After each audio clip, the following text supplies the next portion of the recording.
भारत की जनगणना से संबंधित कुछ महत्वपूर्ण बिंदु आज इस वीडियो में डिस्कस किए जाएंगे। सबसे पहले हम देख लेते हैं जनगणना का इतिहास क्या है। विश्व में सर्वप्रथम जनगणना का श्रेय स्वीडन को जाता है, जिसने 1749 में प्रथम जनगणना कराई थी। भारत की प्रथम जनगणना का श्रेय लॉर्ड मेयो को जाता है, जो कि 1872 में हुई थी। भारत की प्रथम नियमित जनगणना लॉर्ड रिपन ने 1881 में कराई थी। भारत में जनगणना कराने का उत्तरदायित्व भारत के पंजीयक एवं जनगणना आयुक्त को है।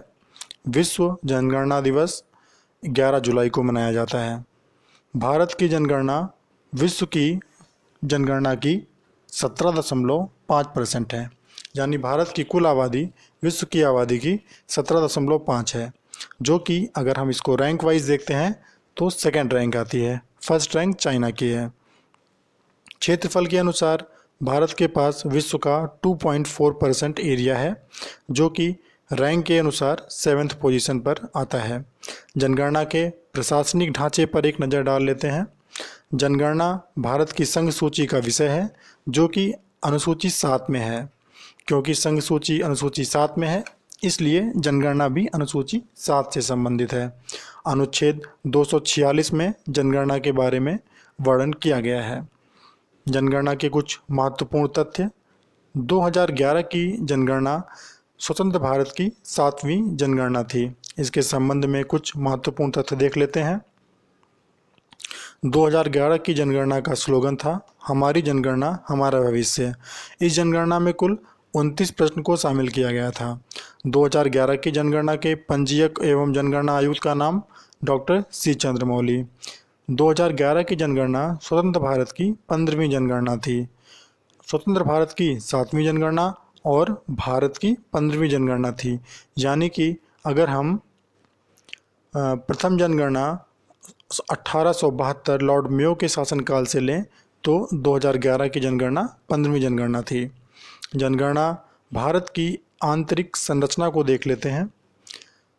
भारत के कुल 6,40,867 गांव हैं, जिसमें कि नगर 7,933, जिले 640, राज्य 28 राज्य और 8 केंद्र शासित प्रदेश। सबसे बड़ा क्षेत्रफल वाला राज्य राजस्थान। भारत का सबसे बड़ा क्षेत्रफल वाला राज्य है राजस्थान। सबसे छोटे क्षेत्रफल का राज्य गोवा। सर्वाधिक आबादी का प्रदेश उत्तर प्रदेश और सबसे कम आबादी का प्रदेश सिक्किम। अब हम देखते हैं एक समग्र भारत की जनगणना को लेकर के कि किस प्रकार इसमें विभिन्न प्रकार के मापदंडों के आधार पर क्या आंकड़े आए हैं। भारत की कुल जनगणना 2011 के अनुसार थी 1,21,08,54,977, जिसमें कि अगर महिला और पुरुष को के अनुपात में देखते हैं तो महिला अनुपात 48.53%, पुरुष अनुपात 51.47%।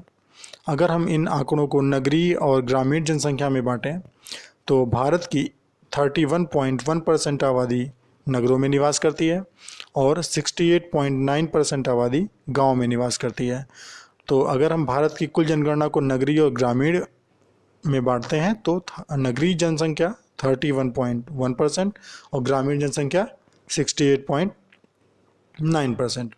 अगर हम धर्म के आधार पर भारत की जनगणना को देखते हैं तो भारत में कुल हिंदू रहते हैं 69.8%, मुस्लिम 14.2% यानी 14.2%, ईसाई 2.3%, सिख 1.7%, बौद्ध 0.7%, जैन 0.4%।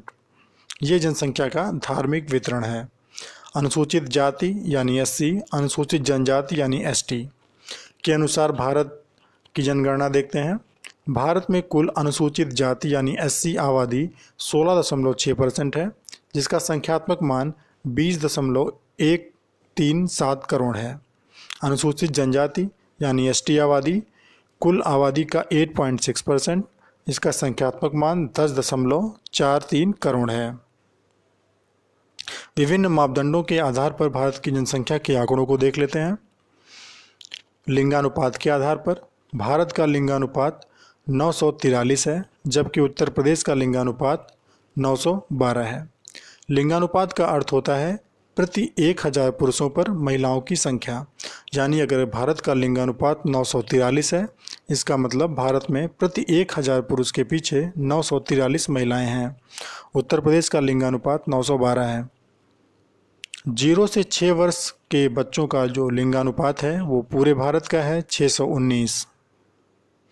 साक्षरता, भारत की साक्षरता 73% और उत्तर प्रदेश की साक्षरता 67.7%।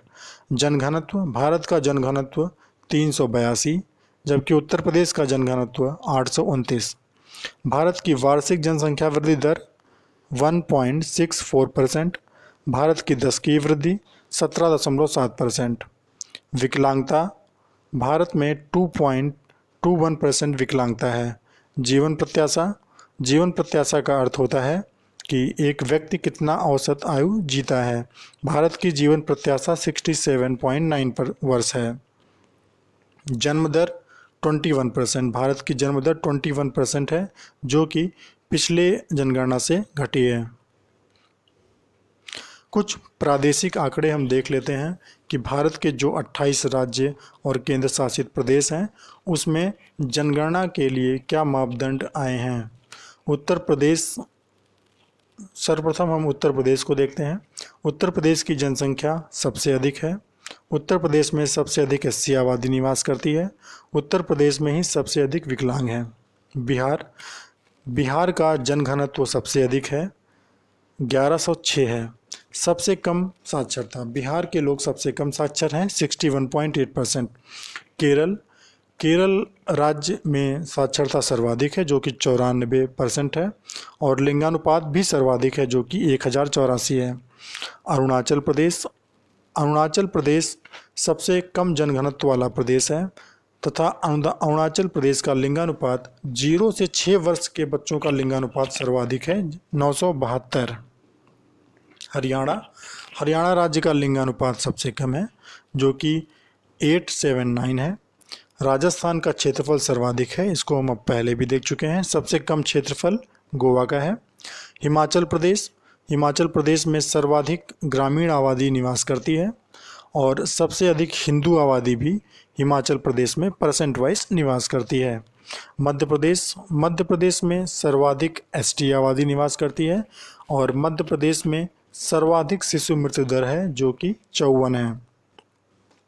अब विभिन्न केंद्र शासित प्रदेशों की विशेषताओं को देख लेते हैं। दिल्ली का जनघनत्व सबसे अधिक है केंद्र शासित प्रदेशों में भी और राज्यों में भी, जो कि 11,320 है। दिल्ली का लिंगानुपात सबसे कम है जो कि 871 है। दादरा नगर हवेली सबसे कम साक्षर है केंद्र शासित प्रदेशों में और इसमें जनसंख्या की वृद्धि सर्वाधिक हुई है। लक्षद्वीप की साक्षरता सबसे अधिक है जो कि 91.8% है। दमनदीव सबसे कम लिंगानुपात दमनदीव का है केंद्र शासित प्रदेशों में। मिजोरम में न्यूनतम हिंदू और मुस्लिम आबादी निवास करती है और सर्वाधिक ईसाई आबादी निवास करती है। अंडमान निकोबार का जनघनत्व सबसे कम है जो कि 46 है और लिंगानुपात सबसे अधिक है जो कि 968 है। जनघनत्व, लिंगानुपात, इन मापदंडों के आधार पे हम विभिन्न देश के विभिन्न राज्यों के क्या आंकड़े हैं इनको भी आगे देखेंगे। सबसे पहले हम लोग नज़र डालते हैं भारत की कुल जनसंख्या पर और जनसंख्या के अनुसार राज्यों की स्थिति पर। भारत की कुल जनसंख्या जो कि 1,21,08,54,977 है जो कि पूरे विश्व की जनसंख्या का 17.7% है। सबसे अधिक जनसंख्या वाला प्रदेश उत्तर प्रदेश है जिसमें कि 19.98 करोड़ की आबादी निवास करती है और सबसे कम जनसंख्या वाला प्रदेश है सिक्किम। जनसंख्या में राज्यों की स्थिति देख लेते हैं। प्रथम 5 स्थानों पर कौन है। सबसे अधिक उत्तर प्रदेश जिसमें कि 19.98 करोड़ और इसकी प्रतिशत आबादी 16.51%, यानी भारत की 16.51% आबादी उत्तर प्रदेश में निवास करती है। दूसरे स्थान पर है महाराष्ट्र की जनसंख्या है 11.23 करोड़ जो कि कुल भारत की आबादी का 9.28% है। तीसरे स्थान पर जनसंख्या में है बिहार, जहां पे 10.4 करोड़ जनसंख्या निवास करती है। चौथे स्थान पर है पश्चिम बंगाल, जहां पर 9.1 करोड़ की जनसंख्या निवास करती है। और फिफ्थ स्थान पर है आंध्र प्रदेश, जहां पे 8.4 करोड़ की जनसंख्या निवास करती है। इन आंकड़ों को हम ग्राफ के माध्यम से भी देख सकते हैं कि उत्तर प्रदेश की जनसंख्या 19.98 करोड़, महाराष्ट्र की जनसंख्या 11.23 करोड़ और बिहार की जनसंख्या 10.4 करोड़। इस तरह से हम भारत के जो टॉप 3 या टॉप 5 जनसंख्या के अनुसार राज्य हैं उनको याद करेंगे: उत्तर प्रदेश, महाराष्ट्र और बिहार। अग्रणी केंद्र शासित प्रदेशों में अगर हम देखते हैं तो दिल्ली की आबादी सबसे अधिक है, 16.78 करोड़। और पांडिचेरी उसके बाद नंबर आता है पुदुचेरी का, जिसकी आबादी है 12.47 करोड़। इस प्रकार अगले मापदंड लिंगानुपात के अनुसार हम देखते हैं। भारत का लिंगानुपात 943 है। लिंगानुपात का अर्थ, जैसा कि हमने अभी पढ़ा, कि लिंगानुपात का अर्थ होता है प्रति 1000 पुरुषों पर महिलाओं की संख्या। भारत का लिंगानुपात 943 है, जो कि 2011 की जनगणना के अनुसार 933 था। उत्तर प्रदेश का लिंगानुपात 912 है। 2011 के अनुसार उत्तर प्रदेश का लिंगानुपात 912 है।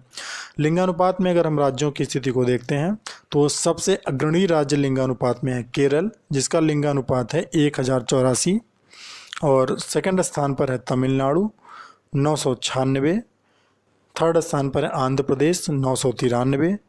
फोर्थ स्थान पर है छत्तीसगढ़ 991। और फिफ्थ स्थान पर है मेघालय 989। इस तरह से हम देखते हैं कि जो भी दक्षिण भारत के राज्य हैं उनका ही लिंगानुपात सबसे अधिक है। यही आंकड़े हमको साक्षरता में भी देखने को मिलेंगे। जो दक्षिण भारत के राज्य होंगे वहाँ का साक्षरता और लिंगानुपात दोनों ही अच्छा होगा। इनको हम ग्राफ के माध्यम से भी देख सकते हैं और टॉप 3 लिंगानुपात में अग्रणी राज्यों को याद करेंगे। लिंगानुपात में पिछड़े राज्य: सबसे कम लिंगानुपात पूरे भारत का हरियाणा का है 879। उसके बाद जम्मू और कश्मीर का 889 889। थर्ड स्थान पर है सिक्किम 890।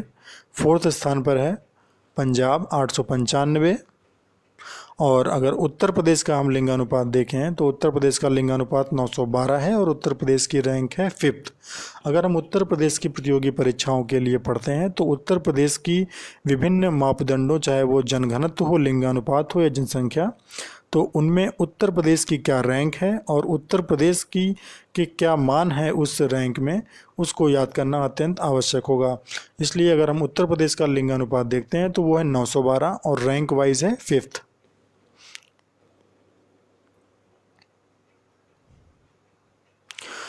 लिंगानुपात में अगर हम केंद्र शासित राज्यों की स्थिति को देखते हैं तो सबसे अग्रणी राज्य है पुदुचेरी, जिसका लिंगानुपात है 1037। और सेकंड रैंक पर है लक्षद्वीप, जिसका लिंगानुपात है 947।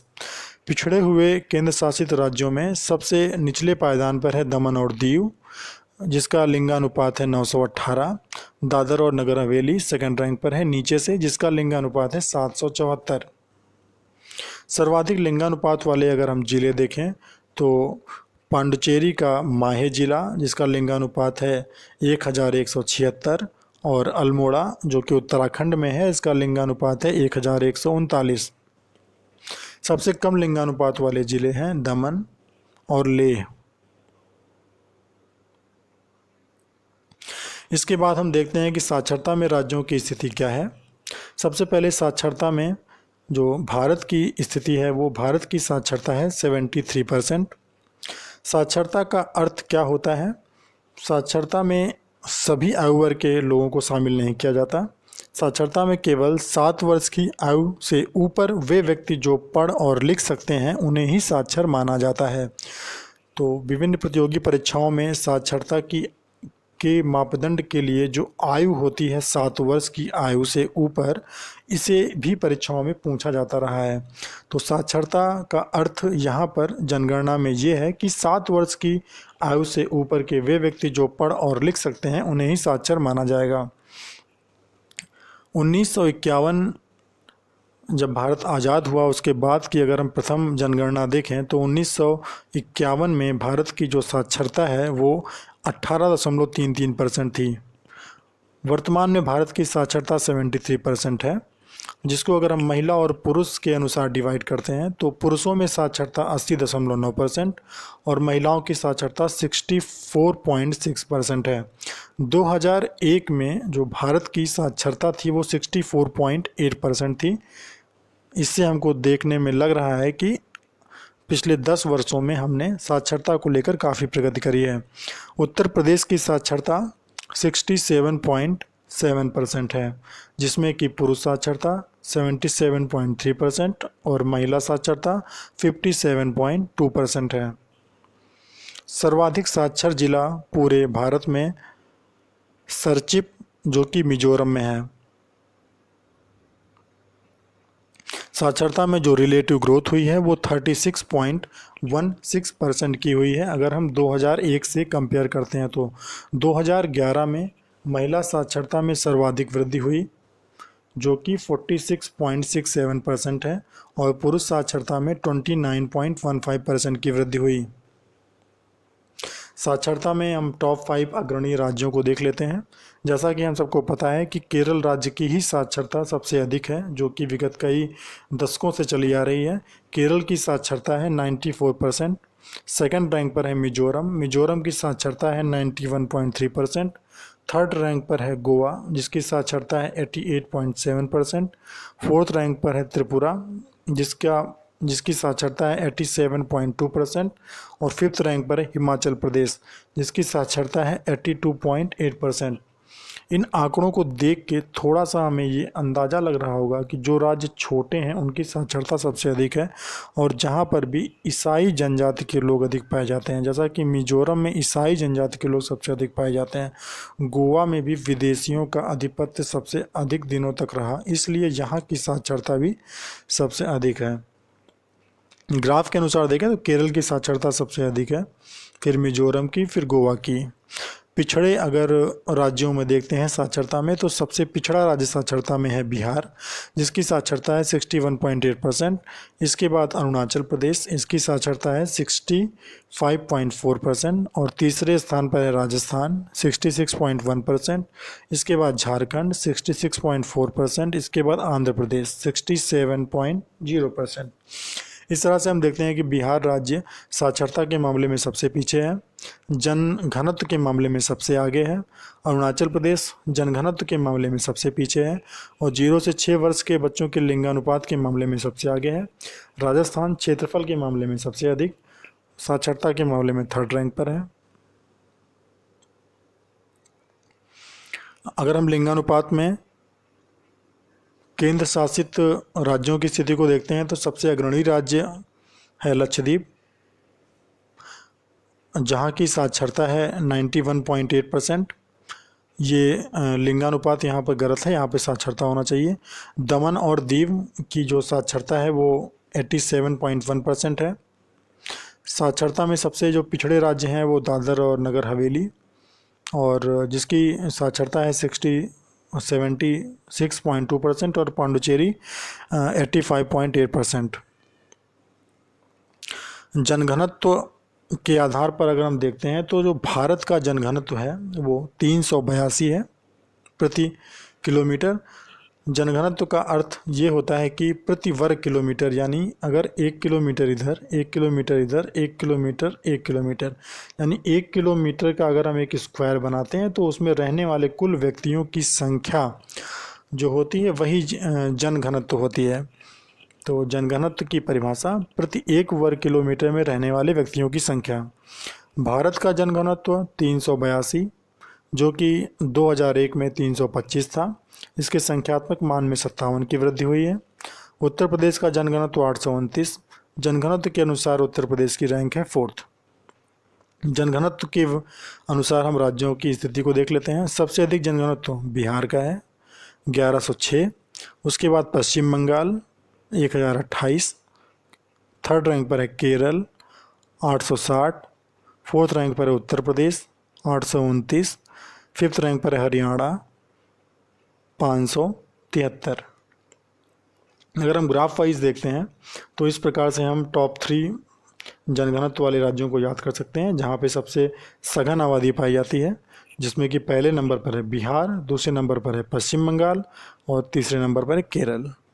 जनघनत्व में जो पिछड़े राज्य हैं वो हमारा अरुणाचल प्रदेश, जिसका जनघनत्व है 17, और उसके बाद है मिज़ोरम जिसका जनघनत्व है 52। अरुणाचल प्रदेश का जनघनत्व है 17 जो कि सबसे कम है। इसका मतलब कि यहाँ पे 1 किलोमीटर के स्क्वायर में केवल 17 व्यक्ति ही निवास करते हैं। जनघनत्व में केंद्र शासित राज्यों की स्थिति, जैसा कि केंद्र शासित राज्य में दिल्ली हम देखते हैं कि भारत के एक सबसे सघन आबादी का प्रदेश है, इसलिए यहाँ पर जनघनत्व भी सबसे अधिक ही होगा। दिल्ली का जनघनत्व है 11,320।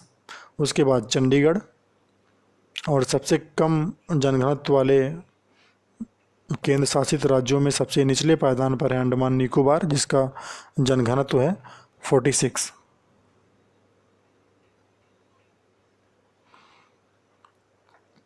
जनगणना के बाद एक महत्वपूर्ण आंकड़े अनुसूचित जाति यानी एससी को लेकर के है।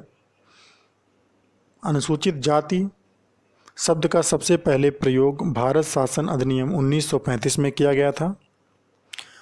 संविधान का अनुच्छेद 341 जिसमें कि अनुसूचित जाति से संबंधित है। वर्तमान में कुल 1108 जातियां हैं जिनको कि अनुसूचित जाति में सम्मिलित किया गया है, जिनकी कुल जनसंख्या 20.137 करोड़ है, जो कि भारत की कुल जनसंख्या का 16.6% है। सर्वाधिक एससी आबादी वाला राज्य उत्तर प्रदेश है और सबसे कम एससी आबादी वाला राज्य है मिजोरम।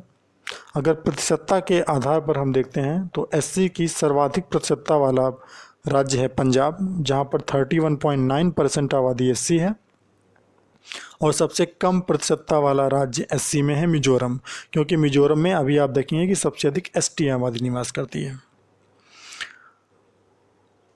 विभिन्न राज्यों में जहां अनुसूचित जातियां नहीं हैं, जो कि अरुणाचल प्रदेश, नागालैंड, अंडमान निकोबार द्वीप समूह और लक्षद्वीप, यहाँ पे अनुसूचित जातियां नहीं हैं। सर्वाधिक अनुसूचित जाति वाले जो प्रदेश हैं वो हैं उत्तर प्रदेश, जिसमें कि 4.13 करोड़ एससी आबादी निवास करती है। उसके बाद है पश्चिम बंगाल, जहाँ पर 2.15 करोड़ एससी आबादी निवास करती है।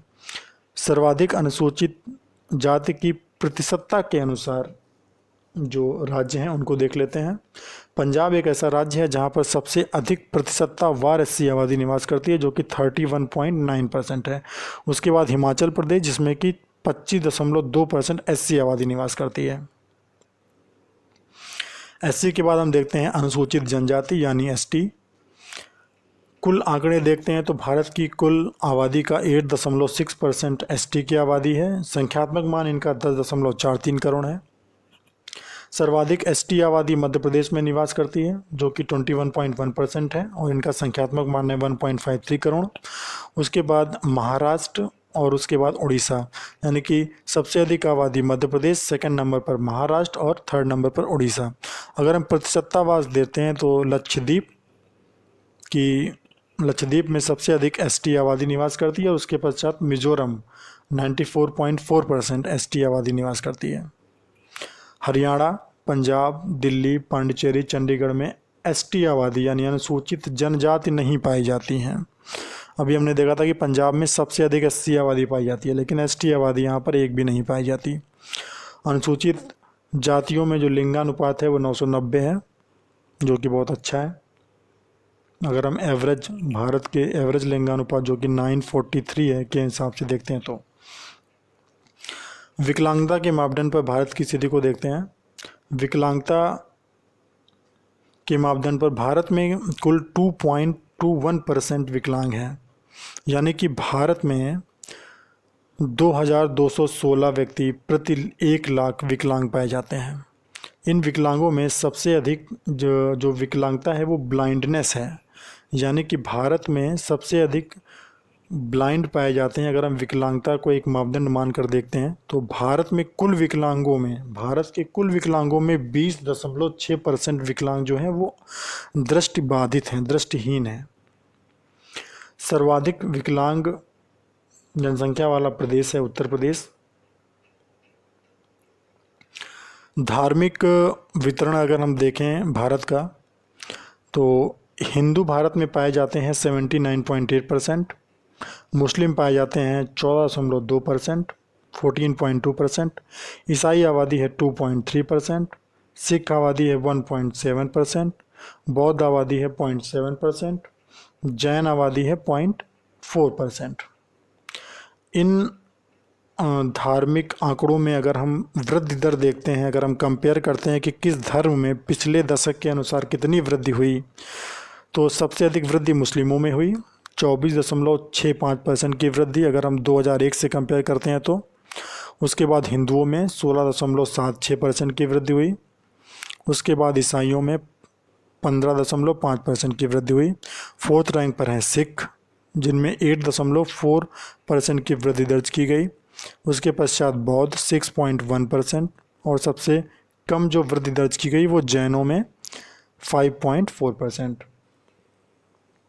प्रतिशतता के हिसाब से अगर हम देखते हैं कि किस धर्म के लोग सबसे ज़्यादा किस प्रदेश में पाए जाते हैं, तो सबसे अधिक हिंदू पाए जाते हैं परसेंट वाइज हिमाचल प्रदेश में, सबसे अधिक मुस्लिम पाए जाते हैं प्रतिशत वाइज जम्मू कश्मीर में, सर्वाधिक ईसाइयों का परसेंटेज जो है वो नागालैंड में सबसे अधिक है, सिखों का परसेंटेज पंजाब में सबसे अधिक है, बौद्धों का परसेंटेज सिक्किम में, और जैन का सबसे अधिक परसेंटेज है महाराष्ट्र में।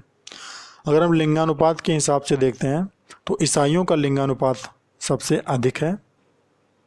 उसके बाद बौद्धों का लिंगानुपात 965, फिर हिंदुओं का लिंगानुपात 939, मुस्लिमों का लिंगानुपात 936, और सबसे कम सिख का लिंगानुपात है 903।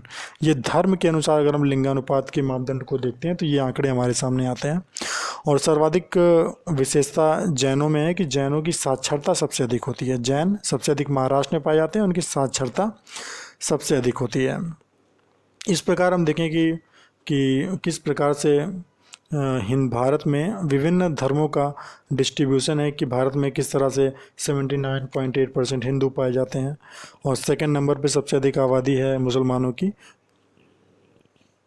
14.2%, उसके बाद ईसाइयों की। इस तरह से हमने देखा कि भारत की जनगणना के विभिन्न मापदंड किस प्रकार थे।